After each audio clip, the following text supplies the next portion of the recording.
Good evening and welcome to the Richmond Power and Light agenda for Monday, April 5th, 2024. April 1st. Oh, April 1st. April 1st. Sorry about that. 2024. Madam Clerk, would you please call the roll? Here. Present. Here. Here. Here. Here. Here. Here. All right. Next, we have approval of the minutes. Jerry Purcell.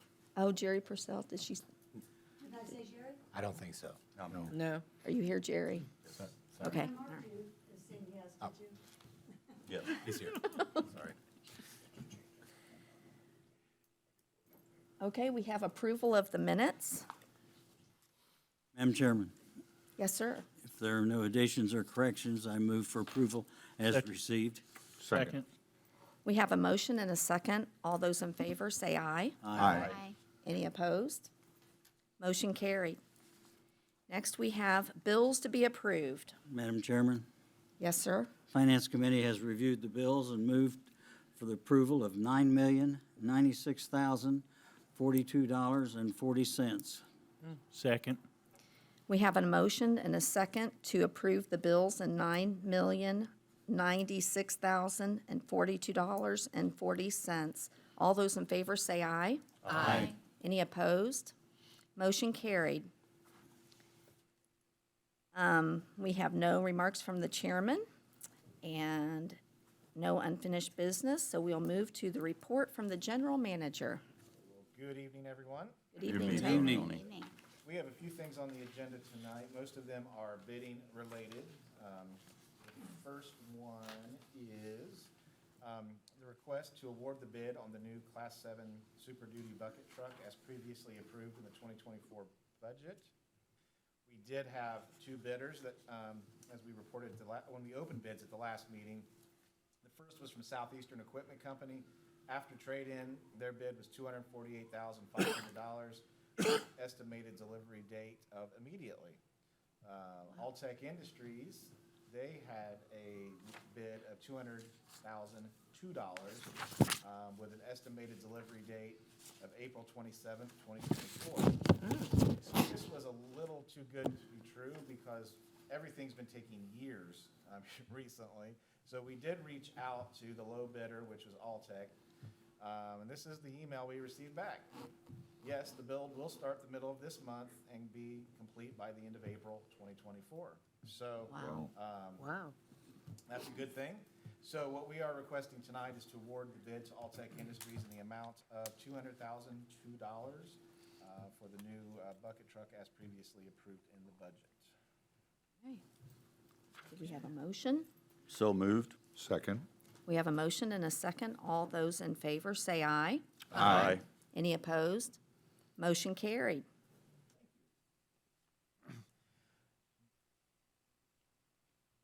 Mic down, okay.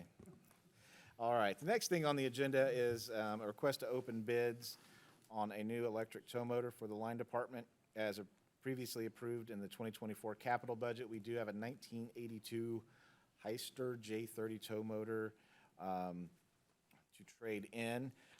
I do have some remarks on this, but if you don't mind, first we should probably approve, before I forget, the proof of publication. We did publish this in the Western Wayne News, as we do for all of our capital bid projects. So, Madam Chairman, Yes, sir. move to accept and place on file proof of publication. Second. We have a motion and a second. All those in favor say aye. Aye. Any opposed? Motion carried. before we open those bids, I would read to you or summarize an email I did receive from Aaron Holler. He is our line superintendent. And the reason for this is there were some questions at the last meeting as to why we chose an electric tow motor versus a gas or propane powered one. So in this case, the main benefit of this is the size. This is the smaller of our two tow motors that we have. It's easier for the guys to maneuver in the aisles in the storeroom. So this one is taken inside the building in our warehouse area where we have our materials. There are areas where the other tow motor won't fit.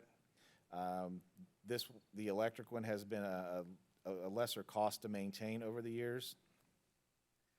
There's no emissions. It's a benefit because it is primarily used indoors in the storeroom. It is quiet, so the operator can hear others around him or her, whoever's operating it. And they also feel like, he has it quoted here, they could feather this a smaller tow motor when they're putting things on the racks in the storeroom, for example. When this was discussed, Mike and Chuck listed here, they are the storeroom managers. They both spoke up and said they would prefer another electric tow motor for those reasons I just mentioned. And hopefully, like he says, that would answer any questions, but that's kind of the background as to why size, emissions, and how quiet it is a benefit for us. So are there any other questions on the tow motor before we open bids? If not, we have 2 bids. I'm just going to open the first one. We'll find out who it's from.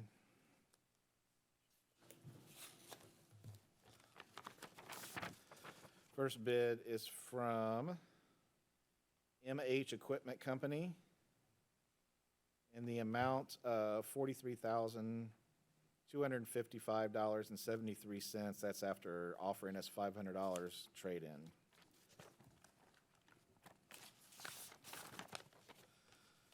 Our second one looks like it's from Miami Industrial Trucks.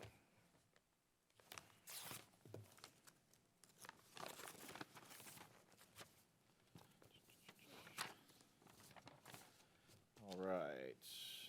This one is for a base price of $32,975, $1,000 trade-in for a total price of $31,975. We would request to take these under advisement to come back to you with a recommendation. So moved. Second. We have a motion and a second to refer the bids for new electric tow motor. Madam for- Chairman, Yes. I'm sorry to interrupt. Tony, where is MH Equipment from? Huber Heights, Ohio. Thank you. Okay. So we have a motion and a second to refer bids for tabulation, evaluation, and recommendation. Oh, you already made the motion in a second. Okay, we did. So, all those in favor, say aye. Aye. Any opposed? Motion carried. Thank you. You're welcome. Okay, the next one is for the Class 6 tree trimming bucket truck. And once again, we do have proof of publication that we did advertise this bid in the Western Wayne News. So request approval of the proof of publication. Madam Chairman, Yes, sir. I would move that we accept the approval of proof of publication. Okay. Second. Second. We have a motion and a second. All those in favor say aye. Aye. Any opposed? Motion carried. For this, we have 3 bids. This one on the envelope says Alltech Inc. out of Indianapolis.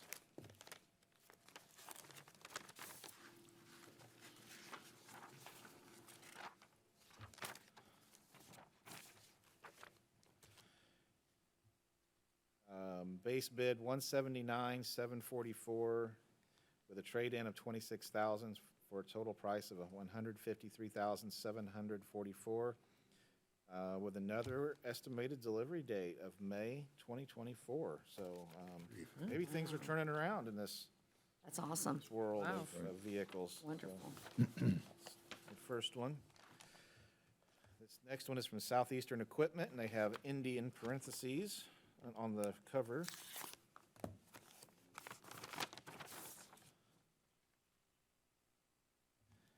And they have a price of $199, $224, and 44 cents. They don't want our trade, so it'd be $199,000. Well, goodbye. Yeah.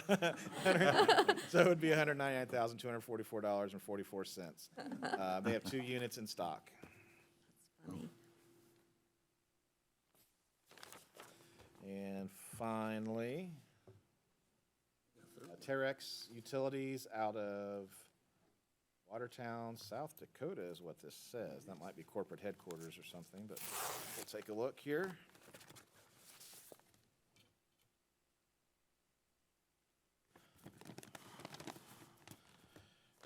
They got sealed twice, so they really followed our directions on sealed bids.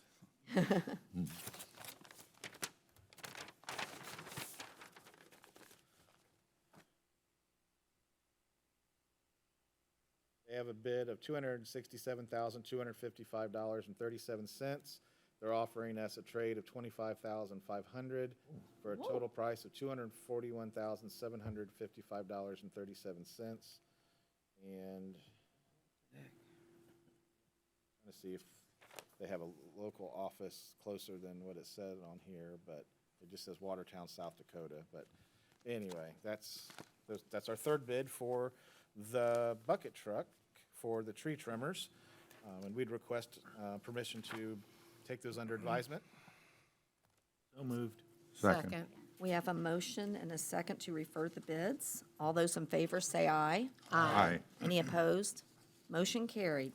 Okay, thank you very much. Just a couple of other things this evening. At the last meeting, we talked about meters and all the cool things that you could see from your AMI meter, which, by the way, all of you are in queue to get your AMI meters installed. So, but in order to see some of those features of your meter, whether it's an AMI or a standard meter, you can access that on Smart Hub. So there's two ways to access that information. The first is going to our website, rp-l.com. On the front page, there is a login where you can log into Smart Hub to get data on your meter and your electric usage. The other way to do it is to go to your phone's app store and type in Smart Hub and look on the bottom corner. It will say by location or name, and you want to search by name. Type in Richmond Power. RP&L is going to pop up. You're going to click confirm. And if you don't have an account, you would then register. So basically, you'll just need a copy of one of your bills, so you'd have your account number and your address, and then you will be able to log in. As we discussed at our last meeting, there are a lot of features on Smart Hub, including a basic account overview, looking at your usage. For example, on this screen, it shows you your usage a year ago, current month, and previous month. We talked a little bit about this last month as well. You can, if you have an AMI meter, you can look at your hour-by-hour usage or monthly usage. You can also pay your bill very easily here. But what does all this really do for us? So when we adopted NISC for our software for the utility in 2021, it gave us an opportunity to track a lot of information on how we do our billing and how people pay bills. Since we have adopted some of this new technology, the receipt of electronic utility bills is up 26%, basically meaning you get an e-bill versus a paper copy of your bill. Enrollment into our auto pay program is up 34%. People that pay using the mobile app is up by 29%. And using the website to pay your bill is up 23%.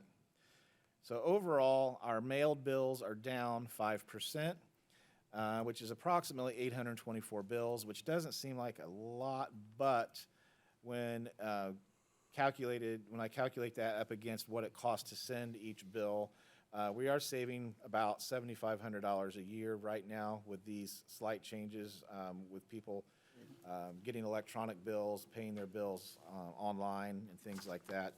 I gave some of this data about a year ago, maybe a little longer, and I encouraged everyone, if you haven't, sign up for e-bill. Everybody that signs up for e-bills, it does help the utility. It's one less bill we have to put in the mail, and every 75 cents per month does add up quickly. So we would appreciate that. I had the opportunity, to shifting gears now, to attend the IMPA annual meeting. This is more than just the our monthly board meeting, but Jack Alvey always brings in really good guest speakers to talk to us about the electric industry. We had some really interesting guest speakers. One of them was an attorney, an artificial intelligence attorney. He actually used to work for Amazon. He's one of the people that I guess was he worked on the pilot program for the Alexa device. He was one of the first people to ever have one in his home because he and his family got to test it out before it was introduced. I won't go into a lot of details, but he just really scared us to death when it came to artificial intelligence. It's going to change how we do business. We had the director from the Indiana Department of Homeland Security, CISA division, it stands for Cybersecurity Infrastructure Security Agency. She too scared us to death, but and talked about, again, as a utility, when it comes to someone trying to take down the grid, it's not going to happen, most likely, a physical attack. It's going to be a cyber attack. And this is something we take seriously. And actually, before the IMPA annual meeting, we met with our in-house with our IT director, talking about some things that we're going to be doing differently when it comes to cybersecurity and bill payment, for example. We're going to have to revert to some paper methods. Some of these phishing attempts are becoming so incredibly complex that they look very, very real. So we are going to be changing how we do business internally a little bit. We're also going to ramp up our training on thinking before you click. Again, that's one of the ways, of course, that someone's going to gain access. So it was a very timely topic because it was something we were already talking about at the utility. We also heard from the IURC director at the evening dinner, and that was an interesting discussion. And he agrees with IMPA in a lot of the things that IMPA talks about when it comes to we need to have a balanced approach as we go towards renewables, keeping the base load units on until we find that correct balance. And speaking of balance, I passed out the IMPA annual report tonight with the presentation. As you'll see in here, their portfolio continues to change. If you would have looked at an annual meeting or an annual report from IMPA 10, 12 years ago, you would have seen that coal was probably 90% of their portfolio. Coal is now 60.4%, nuclear 19.9%, natural gas 9.5%, and renewables is now up to 10.2%. So this is important because a lot of our customers, especially our industrial customers, are very interested in the makeup of the power they receive. And so this transition is a good thing for our community and a great economic development tool as IMPA continues to change their or work to streamline their portfolio mix. A couple of other things that's going on at RP&L. Our first audit of the year is underway. Everything's going very well there. One of the things we budgeted for this year was to do a cash flow project as a precursor to our rate analysis for next year, and we've started that. The transformer study that we discussed and budgeted for has been started, and Sandra and I have been working with our bond financial advisor in preparation for the CCR bonding process, which could occur later this year, but there are some things we need to get in place that will help that process, so we're working on those, and we'll be bringing some of those to you later this year, basically some policies on cash flow, reserve accounts, things like that. And of course, we have, with all this mild weather, we've been able to get a lot of maintenance and rebuilding projects underway and continuing, so things are going well. And finally, like I think the rest of Richmond and Wayne County, we are going to let our folks go home a little early on April 8th for the eclipse. Something we are doing a little differently, though, just in case there is something that does occur, and if there are masses of people here like is predicted, we are having several of our linemen take trucks home so that it's easier for them to reply versus driving all the way in to the plant to pick up a truck to respond. idea. So we are trying to make sure that we are prepared in case of an emergency if it does occur. Most folks have asked us to, not most, we've had a lot of people ask us to turn street lights off and things like that, which we don't have a master switch really to do that. We so unfortunately, we won't be doing that. So I have a hunch most people are probably going to be traveling outside of Richmond to view the eclipse. But I know I threw a lot at you this evening, and I would entertain any questions that you have. Anybody have any questions? Okay. Thank you. Thank you. Do we have any new business? Nope. Move for adjournment. Second. We have a motion and a second to adjourn. All those in favor say aye. Aye. Motion carried. Thank you.